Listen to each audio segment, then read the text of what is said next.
Yes. I was told by Patty yesterday via email to ring the bell with authority. So after studying old footage of Quasimodo, anyway, welcome to the October 12th meeting of the Rotary Club of South Jacksonville. For our Zoom members, and there you are, we're happy you can join us. Please remember to mute yourself and then submit any questions or comments via chat, or unmute yourself and let us hear from you that way. It is great to see so many of you with us today. And we actually, our greeter was John Cumbo, who is in here socializing, which is even better. And the prayer and pledge today will be given by, if he is with us, Skip Booth. Is Skip with us today? Okay. Please bow your head. Gracious God, amid the changes and chances of life, there is Rotary. Amid the challenges of life that leave us questioning and wondering, there is Rotary. There is service. There is friendship. There is the four-way test. There is guidance and there is inspiration. We thank you for all of these things. In your holy name we pray. Amen. Amen. Okay. I pledge allegiance to the flag of the United States of America and to the republic for which it stands, one nation under God, indivisible, with liberty and justice for all. Okay, please be seated. Yeah. Okay. Before you go, Brandy, we'd like to introduce you and thank you for singing today. Brandy and I have known each other.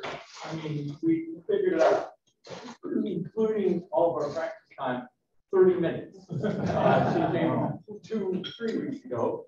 Michelle, do you want to say how you met her at Theater Jacks?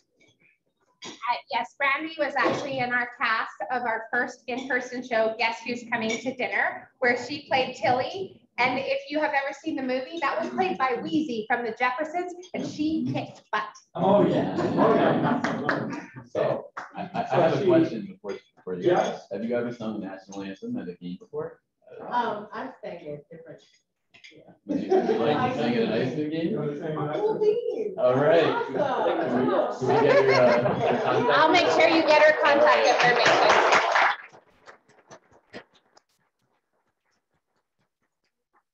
Well, that's a wonderful Jacksonville local.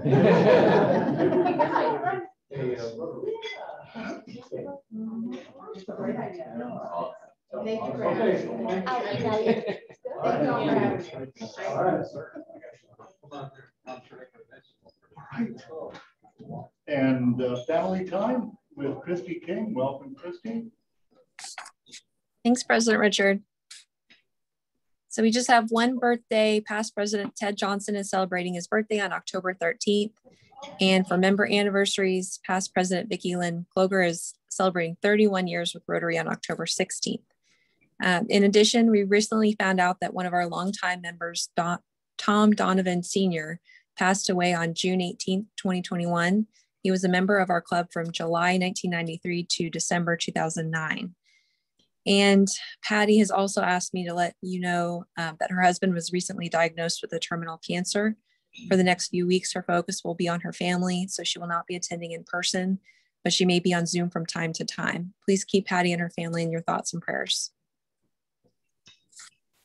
Christy, thank you very much. Thank you, President Richard. And now it is my pleasure to introduce Michelle Kindy for our craft talk. You're on.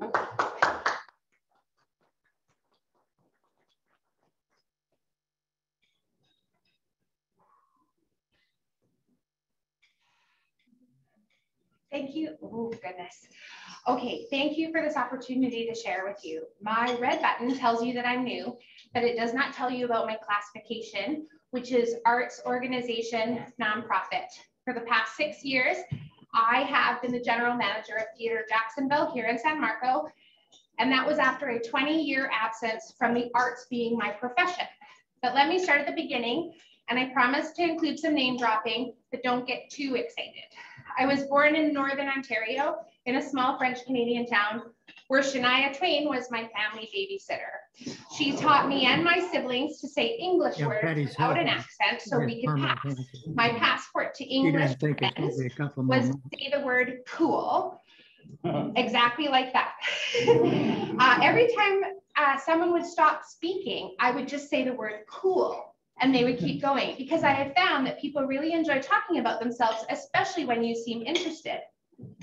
Cool. And they'll keep going. I, regardless of being a classic talker, would rather be boiled in oil than be up here with y'all right now. Speaking in front of any size group is not in my comfort zone, but I have always credited Shania with my ability to speak like a recorded Delta Airlines agent. It has managed to fool many folks over the years, and when I was 9, I moved from English-speaking Canada to the West, and immersion made English as a second language much more manageable. I'm the oldest of 6. I have 4 brothers, and then followed by 4 brothers, and then I have my little sister. Some say I was born with a need to organize and lead. My Sims call me OCD and bossy. You may decide. At 16, I got my first paid gig in film and television.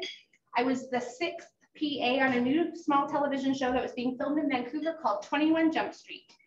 Within 2 weeks, I was the 2nd PA. I jumped the pecking order due to my bossiness and need for order. I was assigned to Richard Grieco. Rick has been a lifelong friend. Back then, Johnny Depp was doing just fine and didn't need my help. While working with Rick, I was introduced to the term herding cats. He is a lovely human being, fraught with insecurities and an addiction problem. And he would say that that's still the same way today, it's just actually more managed. This would be my first experience making the connection between mental health and self-medication, but it was certainly not my last. You see, because I come from a divorced home, experiencing the stress of learning a new language and moving into an area with a vast different culture than my own, I was assigned a licensed mental health counselor. In Canada, when you are in school at the ages of 10, 13, and 17, you are connected with a licensed mental health counselor for preventative measures to make sure you stay out of the YOA, which is called the Young Offenders Act. They were trying to keep us on the right track. So because of my somewhat chaotic childhood, I've always had someone to talk to. And I always had someone to help me through transition or give me tools to be able to quiet the noise and make sure that I could focus on what it is that I really wanted to do. But I learned a lot those 2 summers that I worked on the television show, and it put me on a path to speaking about mental health for the rest of my life. When I graduated high school, I went to Mount Royal and National Theatre School and apprenticed with Cirque du Soleil instead of becoming a licensed mental health counselor. Some will say it's the same. After an exhaustive 7 years of touring internationally, I resigned and moved to Jacksonville in 1997. And here I am 25 years later, still standing. I stand for many things. I stand for equity, fairness, service, but most important, I always stand for a standing ovation. For the 20 years that I didn't work in the arts, it was still my passion where I spent a lot of my volunteer service. Service is my reason. I serve my community and my passions now through local involvement in healthcare, educational excellence, skills for young adults, and of course, mental health. All of these intersect currently in my most current efforts to eliminate children from the Baker Act in this state.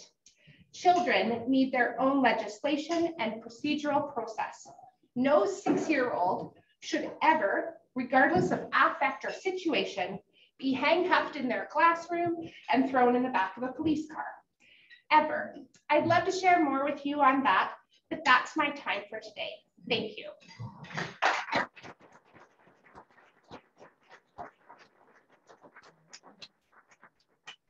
I believe that you're the second person that's spoken to this group about the Baker Act. How fascinating. And as well, we thought that you were multi-talented, and now we know. Thank you so much. Let's see, what else? Oh, a couple of announcements. What do you know? We continue to take orders for shirts, Please email Patty with type and size of shirt that you would like.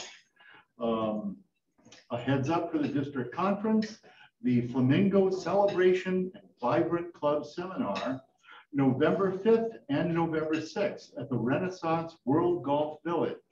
Register now through October 21st. World Polio Day is October 24th, just so you know.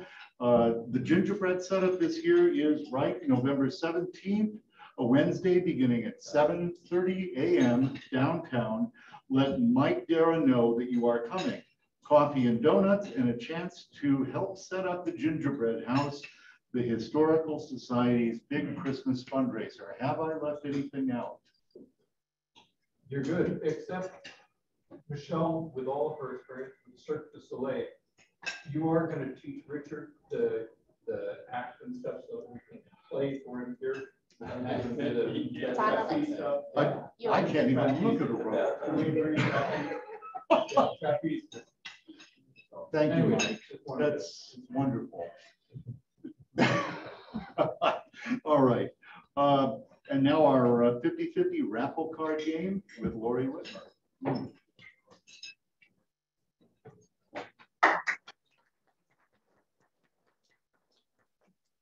Everyone who participated today. We're raising money for our district grant this year with Daniel's Kids at $6,000. They're doing a $1.2 million renovation to the facility, and we're going to contribute $6,000 to furniture and physical therapy type equipment. So that's what we're raising money for. We're going to do this every week. So if you forgot cash today, remember next week. All right. Got one ticket. All right, 555 270. Oh.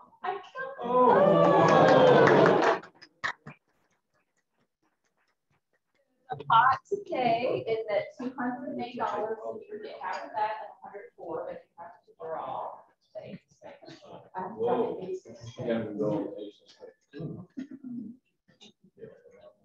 Not that one, not that one. All right, so the pot will grow and get bigger each week until we have a winner. Thank you. Take 5 out now, right? Yes. Yes. Thank you so much.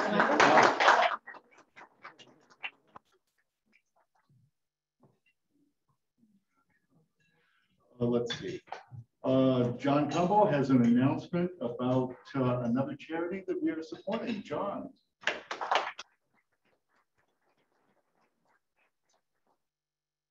So we've been asked by Valencia Elementary, sorry, to participate in or help give candy for their trunk or treat that they're doing on the 22nd. So if we can bring things next week, we're kind of out of time on this. Individually wrapped candy. You can go to Costco, you can buy a big bag of individually wrapped. It's probably going to be great. And then the president has put in a special request for Reese's Pieces to be left here for him. So keep that in mind. If you have any questions, let me know. But it's the 22nd, so next week. Yeah. We really need it. Yes. Thank you. The announcement came via email on Sunday. Yeah, I was going to say, I think I had a day. Responding so quickly. There's a question. Can we make monetary donations on the candy? Sure. Yeah, we could. Yeah, if you want to bring it in, then we can have somebody put it all together. Go buy. You prefer cash, right? If that makes sense. That's a great idea. Yeah, cash will work out great.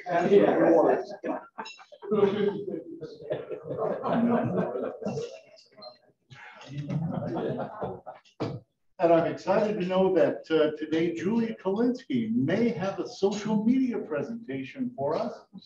Are you there, Julia? I am here. Hello. Can you hear me? Well, we can hear you, so let's welcome you. Fantastic. Thank you. Well, my presentation today will be short and to the point. I will share my screen, but first I just kind of want to touch base on Facebook. Facebook, as everybody knows, is all about connection. It's all there. People are there to connect with friends. So the more you can make a connection between Rotary and yourself and your interests, such as checking in during a meeting, just simply saying, I'm at Rotary Club of South Jacksonville listening to a great presentation. That post is going to be much more popular than anything that actually Rotary Club of South Jacksonville posts, because of the different algorithms that Facebook uses to block some of that information. So the more real, the more genuine things we can post and spread the word about Rotary, the better. And I can show you very quickly on how to do that. It's fairly simple. I think we had in the past made an announcement at the beginning of the meeting. If you haven't already, please check in on social media.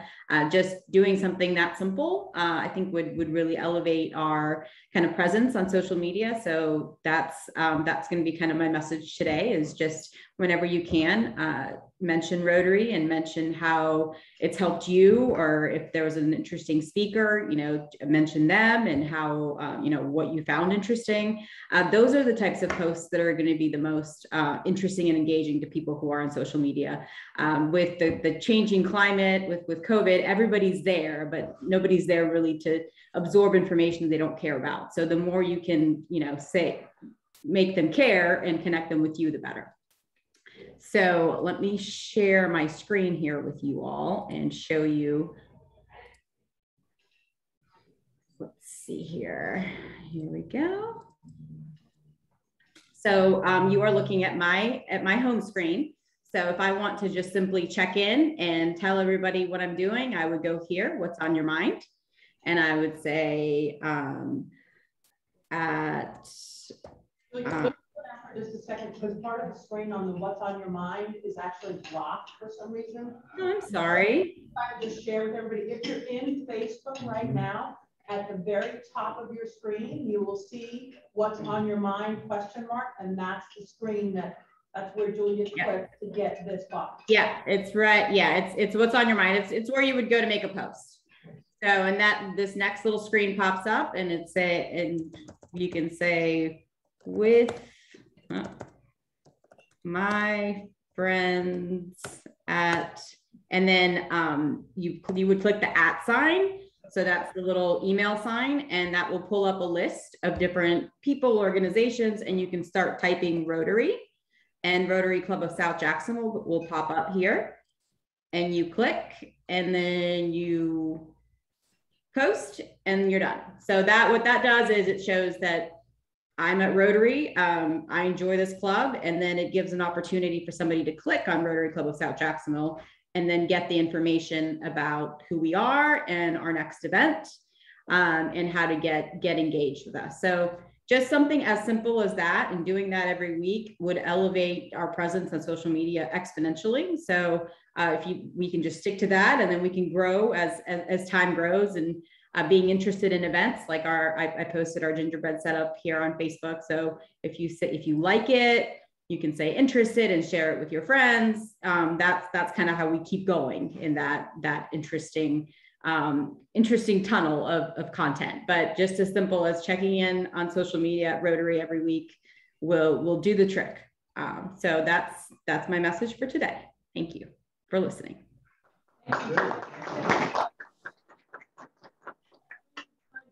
Questions? I mean, maybe you guys know. Julia? Can she hear us? She can hear you, Richard. She may not be able to hear us. Oh, okay. I can hear Mike. I was just gonna ask if you guys also have a LinkedIn page that I could tag. Have we a LinkedIn? Yes. Okay. We do. Cool. What else? Got a question. Is there a place to check if this is too complicated? This is why I kept it so short for you, Barry.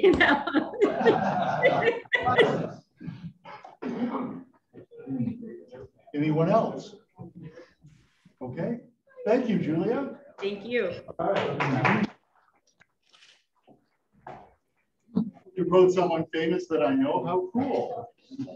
Oh, cool. Yes. To introduce visitors and guests today, it is my privilege to introduce to you John Poe.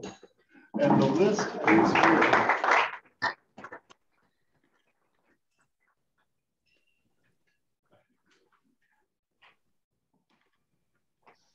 Okay. Let's see. Do we have any guests? Les? Yes, I have two people I'd like to introduce. First is Karen Patillo with sales with the Iceman hockey team.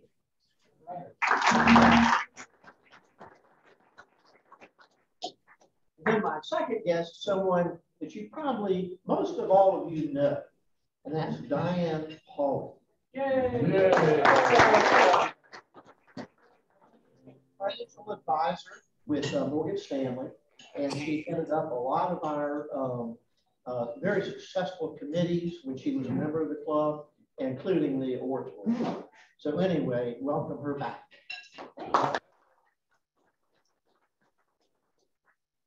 Any other visitors? I have my son Chase, who's a 7-year lawyer, 2 years with us, just had his second little boy. But anywhere where you see Mr. Kaufmann, he's going to show up to watch the speech. Oh.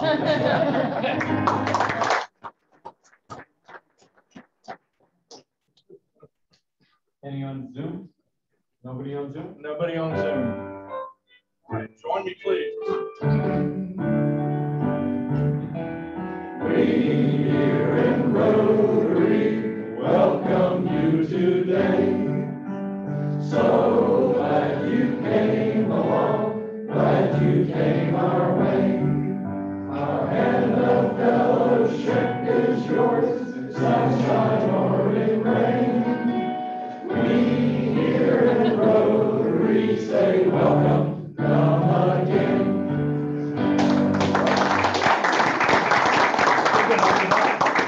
All right. To introduce our speaker today, I give you Les Loggins.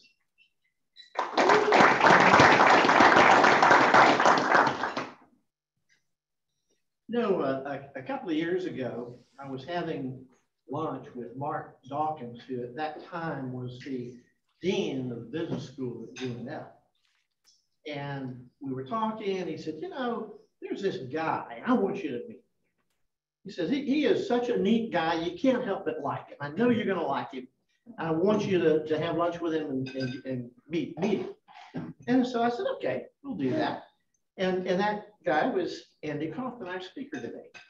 And so we had lunch, and I was really impressed with Andy because of what he was doing. His family lives here. He's very dedicated to the community. And he had just sold his manufacturing business. He was very successful, and he got into sports. And so at that time, he had purchased the minor league baseball team at Fort Myers. And then he had just purchased the Iceman hockey team. And Mark was right. He was very likable. First time I met him, I just, I really like this guy. He's just that kind of a guy. So we hadn't seen each other for a while, and then COVID hit. And I'm thinking, good gosh, you know, this is kind of be really tough for Andy, because here you've got, you know, they stopped the minor league baseball completely. The hockey team, did they stop it for the first part of the season? We ended up starting, we lost our last 7 home games, and we started late next season. And then you have limited capacity. And as a matter of fact, I was going to the hockey games just because I wanted to support Andy. I felt so bad. I thought, oh man, you know, what a situation to have, you know, to have put all your money into these teams and then have COVID just stop it. And so anyway, I was kind of worried about that. And then a few weeks ago, Diane and I had a chance to have lunch with Andy again. And I was really concerned about him and what was going on. And he said, things are going great. He said, COVID hasn't stopped me for a second. And it was just very inspiring to see what he's been doing. He's got a great story to tell, and I wanted him to tell that to you guys. And I know you're going to like it. So come on up, Andy.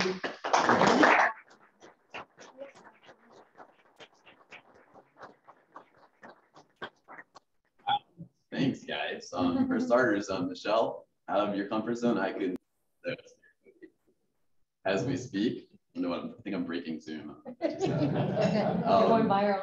Chase, good to see you again. Chase, you've heard the story before, so I'll try to change it a little bit for you. But thanks for having me, Les, Diane. See a lot of friends in this room, and again, I always say about the city of Jacksonville, our hometown, it's the kind of city that if you love it, it loves you back. And I kind of just felt that walking up here, hearing Les's introduction. So that meant a lot, Mr. Les. So thank you. So yeah, so who am I and how did I get here? So yeah, I'm just a dude living his dream, right? I grew up in the middle class Long Island. My father ran our family business, was basically a break-even company, paid himself $45,000 a year, and he used to take me to work when I did not have school. And I remember he used to pay me in baseball cards to assemble first aid kits and such. But I remember telling him on the Long Island Railroad going home one evening from New York City that, you know, Dad, someday I'm gonna own a sports team. I said the Mets, by the way. My dad he smiled and nodded as a great dad that he is. And probably thinking, how is that going to happen? But so through a series of you know, blessings and hard work and being around a lot of great people, we were able to grow and develop businesses to the point where we exited and had a financial opportunity to live the dream. And so started by buying the single A affiliate of the Minnesota Twins in Fort Myers, the Mighty Mussels, like the seafood, of course. And also we operate the spring training for the Minnesota Twins. So we're basically a major league stadium, which is pretty awesome. But still, we're ride or die for Jacksonville, right? So we're commuting. This is where my family and I want to be for the long term, right? And so I'm an Iceman fan. Obviously, we're in sports ownership. And I started hearing rumors that the team might be for sale. And I'm like, what? I was like, so you're telling me I could have a game day, right? And then be home in time to tuck my kids in at night, right? That was something that I could not pass up. Of course, my kids no longer let me tuck them in because they're 13 and 15 now, but at the time it was appropriate.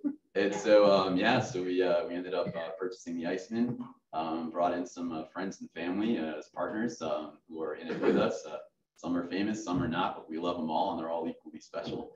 But again, this is Jacksonville's team, right? We're all here. You know, I said, you know, if you want to know if the ownership group is actually local, ask them where their kids go to school, where do they buy their car, you know, where is their, general doctor. And this is it for us. So we do now have a third team in the mix. There's actually an expansion team, same league as the Iceman in Savannah.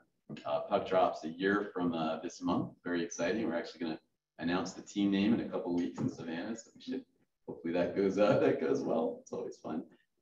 They're building a brand new arena where they're actually expanding the canal behind it in Savannah. So you could ride a gondola to a hockey game, which is something I never thought I would ever do. So but that'll be fun. So so I guess I should start by asking, how many of you guys have been to an Iceman game? Awesome. So I'm hoping to see all of you again. For those who haven't raised their hands, opening night is November 6th. It's going to be a sellout. So if you're interested, you'll look soon, but it's going to be special, rocking, right? We haven't actually we did full social distancing all of last season, even though UFC came in the middle of the same arena, and they're like, no, but this wasn't really their hometown. So they're like, we'll go, no masks, no worries. But for us, our philosophy was until everyone has a chance to get a vaccine, we're going to make sure we provide a safe and secure environment. And then once everyone has access, choice, whatever they choose, then we're going to get back to normal. So opening night is going to be special. If you look at me during the national anthem, I'm pretty sure I might shed a tear. So maybe don't look at me. So a little bit about the Iceman, a little bit more detail. 4 principles for our organization. First is make sure that we're affordable, family fun entertainment. So our average ticket price is $20. So plenty of opportunity to go to several games and bring your family and friends. Lot of traditions. So one of my favorite ones, and it feels like it would be good maybe for this Rotary, is the teddy bear toss. I don't know how many of you are familiar with teddy bear toss night, but basically everybody brings their stuffed animals to the game, all the fans, and when the Iceman player scores the first goal of the game, goes to center ice, does a little bit of this. Everybody starts throwing their stuffed animals onto the ice. We actually collected 12,000 teddy bears last year for great causes in town. And so one, it's a thing to just see whether or not you think you like hockey or not. And, seeing like raining teddy bears is something I think is amazing. It's one of my favorites. We also have Military Appreciation Weekend, where a combination of the ownership group and our corporate sponsors, Paula Para Harris Law being one of them, that helps us basically buy tickets for our veterans and active duty. So basically the game's on us for a weekend. That's special. We'll see about 13,000 that night, which is our weekend. Another fun one, the school day game. So 10 a.m., one of our 36 home games. We have a 10 in the morning and field trip day. So we see one busload of children after another. Of course, pre-COVID, we had just under 13,000 kids watching the Iceman. I've never heard Frozen song by pitch before. That was pretty amazing. Yeah, so we're that's another one of my favorites. And of course, Guns and Hoses, where it's like a double header. So at 1 p.m. the fire and police face off, and then at 7 p.m. the Icemen play their game. Not surprisingly, there's actually more fights than the police and fire than in the Iceman game. But so those are fun. Fundraising. So we've actually raised more than $600,000 for various organizations in town. And again, as we're going forward, that number is increasing. At a quicker speed as we're as we're getting. This is now our hometown team and group. So and of course maintaining a long-term commitment. So we've signed a 10-year lease extension.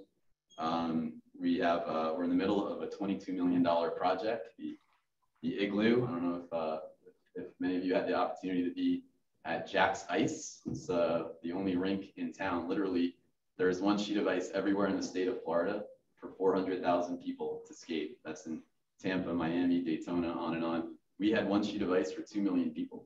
So folks were coming to an Iceman game and kids were like, hey, where am I going to go skate? And the problem when you have one sheet of ice is you can't play hockey and figure skate at the same time. That would not end well.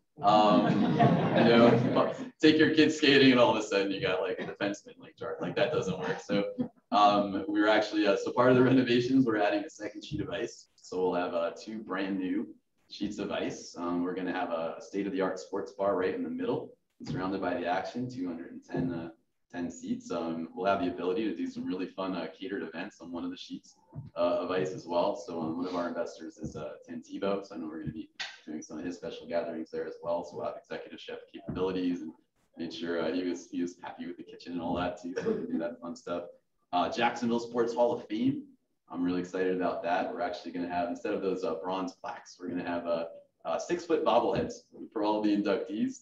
And so we'll have induction ceremonies at the Iceman games in front of 8,000 strong, and then we'll move them over to the Igloo. And so for me, the vision is, I don't know if you've gone to Atlanta and you were trying to figure out what do I do with my kids here in Atlanta, and you Google things to do and you see the Coca-Cola Museum or the giant whale in the aquarium, and you're like, so I almost imagine you're going to see the orange dinosaur, of course, and then you'll see a bunch of 6-foot bobbleheads, right, among other things, when you do that in Jacksonville.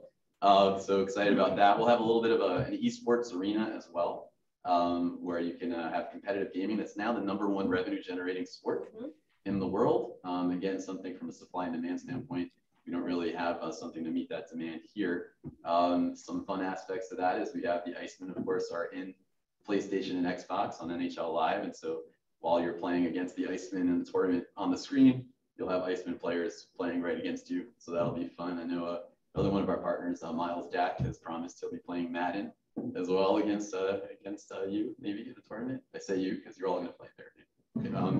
So of course, our offices will be there as well. And very, very excited about the Igloo. So phase 1 is the first new sheet of ice and half the locker rooms and the concession area. That should be up mid-January. And then phase 2 is everything else, which is up, we're saying, between August and January of next year. Right now, we're on pace to do a little bit better than August, but that can change. And I don't want anyone being mad at me, so I'm still saying August to January. So other fun things that have happened lately. So how about the New York Rangers, our affiliate? That's new, and that is super exciting. So, especially as a kid who grew up in Long Island, true story. So my dad would take us on occasion twice a year to Islander games because we could not afford Ranger tickets. And here I am, 40 years later, introducing the Rangers as our new affiliate. And I was like, I can't wait can I catch my first Ranger game? So that's going to happen. So it's pretty exciting. 44 years till we get there. And so basically they'd be the #1 affiliate for any team in the ECHL. Again, there's only 2 leagues that affiliate with the NHL. The ECHL is one of those 2 leagues. This is the team to be affiliated with. How did we attract their attention? Well, one, we've been treating people the right way as an ownership group and treating the players with respect and love, so that helped. Player housing, we actually purchased 13 new construction townhomes on Bay Meadows, right behind First Watch and Starbucks, not too far from 95, if you guys are familiar. And then of course, practice sites, have beautiful igloo as well. And so the Rangers actually made a multi-year agreement. Even when it came to our head coach from last year, actually got a gig as the lead assistant coach for the Buffalo Sabres in the NHL. So we're very excited for him. His nickname is Smurf. I miss him a little bit because I love him. But I'm just as excited about our new coach. His name is Nick Luco. Nick is the youngest coach in the league, hot up and coming. And we think we'll have him for about, I'm guessing 2 to 3 years, because I think he's on his way to the NHL as well. And so, so a lot of energy, a lot of excitement. The Rangers as well, we're part of the interview process. Want to make sure that we have a coach they want to send players to. That's important, right? So yeah, so the road to New York starts here in Jacksonville if you're a Ranger fan or player. Yeah. So talked a little bit about our team, what to expect at an Iceman game. Of course, fun, right? Community, right? Maybe for me, it's the best live sport there is. Hopefully, if you haven't been to a live hockey game, like you need to go. Like it's very different than TV, at least for me. So hopefully, we'll see you there. We do like the predictable weather. That's fun. I've never had a rain out, although I remember, I think I may have even told Les, we were excited about, because we owned the baseball team. We had all these tarp pulls and rainouts in Fort Myers, and I was so excited about the Iceman. I'm like, no rainouts. And then we had 7 games canceled due to a pandemic, which is not something I had envisioned at the time, but I do love having the ability to know what that weather is going to be. And of course, we also have the All-Star game this year, which is enormous, right? So in January, we're going to have the Eyes of the Hockey World upon Jacksonville. We'll have a fan fest downtown. The Stanley Cup itself will be here for 3 days. We're going to have cup parties, and it's going to be super special. So hopefully you can make it out to that as well. So we are cooking. We are second in Jacksonville sports in attendance per game behind the Jaguars. Very proud of that. And a lot of momentum. Mayor Curry and I, we talked about how to get the NHL's attention. So we kind of put together a plan there as well, which includes getting our average attendance up from about 6,300 to the 8,000 to 9,000 range to kind of get their attention and hopefully get on the map for expansion, which is probably 5 to 10 years. I believe it would thrive. The NHL would thrive here. And we all know this is the best city in the world, right, guys? So, know that. So yeah, so best way to get involved, really, anyway. We appreciate all the support. And Karen has some information on all-star packages as well. I hope you don't mind if she distributes them to you guys. And yeah, so did anyone have any questions? Yes, sir. The renovation of the facility, I know now they have basketball courts and other things in there. Y'all going to be taking over the whole facility? Yeah, so we purchased the building. We've already demoed basketball and volleyball courts, sorry. We've already, so we installed the trusses. We had to raise the roof. There were poles, which was fun. I've never actually, the saying you're at a party, raise the roof, like actually was there while they were raising the roof. Did a little neat. So that's gone. It's going to be ice sports exclusively. So, there's a lot of basketball and volleyball opportunities around town. So we didn't feel too bad about that. But yes, sir. Can you talk about where you get your players from? Is there a farm system for them, and a little bit how this Ranger affiliation will do? Is the idea that they would potentially move up, obviously, to the Ranger club or other clubs? Yes, sir. So we actually have about 6 to 8 players on our roster will be under a contract with the New York Rangers. So it'll be supplied by the Rangers themselves, and then the rest of the roster we need to form ourselves. We'll either have guys on their way up, or you're going to have guys on their way down, right? One or the other. Very proud, actually. We've had a couple of kids that we signed that went unnoticed by the NHL and are now up. They actually got promoted last year, so which is like the ultimate for us, right? We want to see everybody do well. So so from a salary standpoint, it's funny. We're a salary cap league. The least expensive players for us are the ones under NHL contract, because we just pay a small percentage, like a weekly fee, and then the affiliate picks up the rest. So it's odd, but But yeah, so it's fun. We have a trade deadline. I know a couple of years ago, it was like 2 weeks before COVID shut down.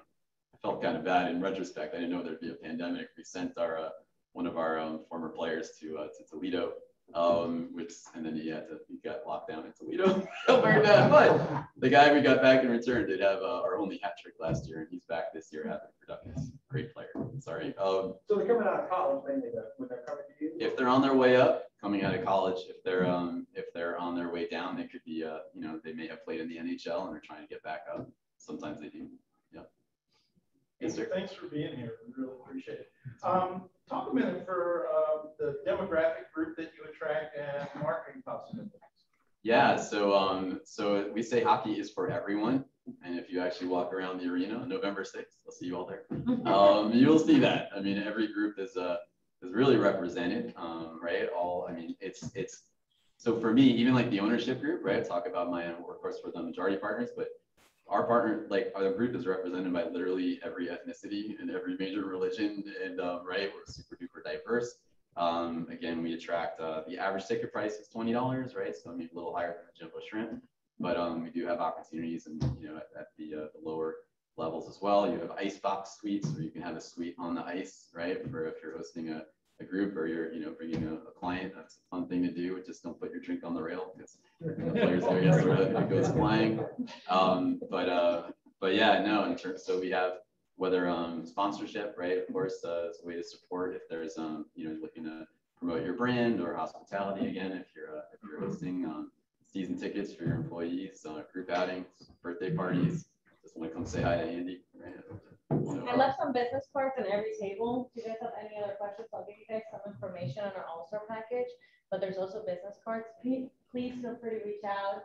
I'll be happy to, meet with you, get a one-on-one, clear your goals and all of that, and put something together for you, your company, any group outings. Let me know. And same here. So like, again, it's funny, I met Mr. Khan a few weeks ago. He didn't know what to do with me, right? Because I don't fit the profile, but it's pretty funny. I couldn't tell if he was happy or angry under the mustache. I didn't know. I was like, all right, my time is up. I'll see you later, Mr. Khan. But yeah, call, text, ring my doorbell if you're in Glen Kernan, right? Visiting somebody like literally here as well, and again, if you guys do come to a game, hopefully link in with me at a minimum, right, after today, if we're not already friends, right? And let me know you're coming, let me know where you're sitting. I'd love to come say hi and cheer for the Icemen together there as well. So I don't know if that even answered the question, I'm sorry. Yes, sir. I actually want to give you an attaboy for another event that you guys did. I don't know if you still do it or not with COVID, but you put on a patrol night for all the little kids, and you got to watch the game, and then the kids actually got to go down to the ice and shoot a punt. My son still raves about it. That's awesome. And it was such a neat thing to see. And it was a lot like herding cats with that many young kids out there. Yeah. But that was a very neat thing that you guys put on and sponsored. So that's awesome. That's like our favorite thing. So we're still doing that every Sunday this year. So we have Sunday afternoon games to make family friendly from a scheduling standpoint. But even talking about kids, it's just reminding me as well. So at the Igloo, very excited about putting together a program where we're going to get kids who otherwise cannot afford to skate onto the ice, and then we'll get them all the equipment. We're going to teach them how to play the best sport there is, and then maybe see them get scholarships and maybe come back to Jacksonville and pay it forward, or maybe skate as an Iceman or a Ranger, who knows. But yeah, so we figure with the celebrity involvement in the ownership group, right, that we should be able to hopefully successfully raise a bunch of money to make a major impact. Again, that's what happens when it's your own town, right? Like I want to win the cup so I can see you all at Jack's Beach and we can all share in it, like I just want to pass it down, right? Like, so anyway, again, I don't even know if I'm answering questions here, John, am I? Oh, yes, sir. I'm interested in young players. Since I don't know all that much about ice hockey, my 4 or 5 times on the ice over the years have been accompanied by prayers that I wouldn't break anything when I fell. But do you have young players that are so talented that they can come, say, like a LeBron James right out of high school and wind up in the big leagues, so to speak? How does that typically work? I mean, there are definitely kids that can go all the way to the NHL in short order. I mean, there'll be ones that bypass the ECHL again, we're basically AA, if you will, right? So there's AAA, it's called the AHL, and then you have the NHL. So it's like any sport, like there are definitely phenoms that come out there. But I think, again, so our goalie last year was under contract with the Boston Bruins, and he actually grew up and played hockey in Fort Lauderdale, right? And again, just for me, right? Like I love my city. I want to see kids from Jacksonville, right? I want to see them up at the NHL. There's only one I know of that made it. His name is Brian Ferlin. Great guy. He works at Corner a lot. Support Brian. Don't know Brian, but he actually made it all the way to the Bruins and blew out his knee. But and part of that is because if you want to play competitively and really get to that level, and you're growing up knowing this is your passion, you've been leaving Jacksonville because we have only had that one sheet of ice and not really the best program. So you're going to Orlando and Fort Myers and right, you know, so right. And so we don't want people leaving Jacksonville to do anything great. We want them doing great things here. And so we're gonna start. I really want to see a kid from Jacksonville go straight up. I hope in my time that would be a dream. I'm also a softie, if you haven't noticed. That's very silly. I hope you're not recording. Sorry.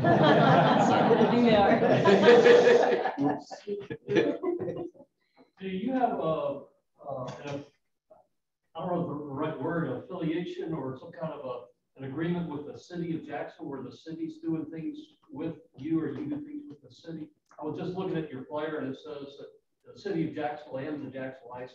So can you tell me the connection between the two? Yeah, so City of Jacksonville is actually a major sponsor of the All-Star Game itself. So we actually, I'll never forget, Mr. Brian Hughes came out to Tampa for the owners meeting with the check necessary to get the other 26 owners to say, okay, Jacksonville, you can have it.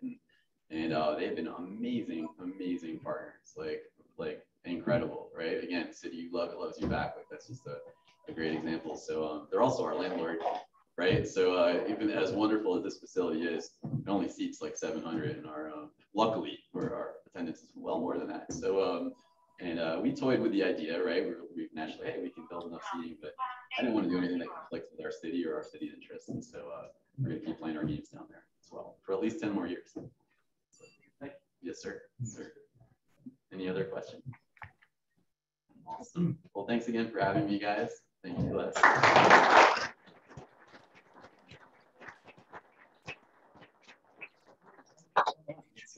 And as a token in remembrance of you being with us today, we are offering a small donation to the Rotary Foundation for the finishing of the eradication of polio. That was a lot of words. It's wonderful. Yeah. Okay. I had a good tutor. All right. Next week, our speaker will be David Garfunkel, president of Lift Jacksonville. And as we end our meeting, please join me in our still new membership motto. Each one bring one. Okay, that was me. Now you do it. Each one bring one. Thank you.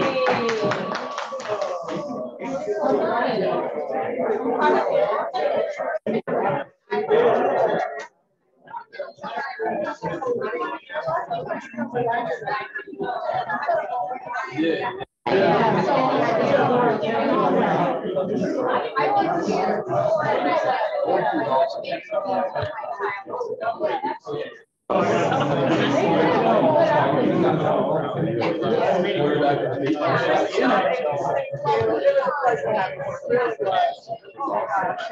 I don't know if you remember when you visited our, you probably don't, when you visited our club, I think it was 2, maybe even 3 years ago. We actually ended up sitting next to each other at the table. Oh, yeah, when I was at, yes. Yes, yes, yes, yes. I just started speaking, so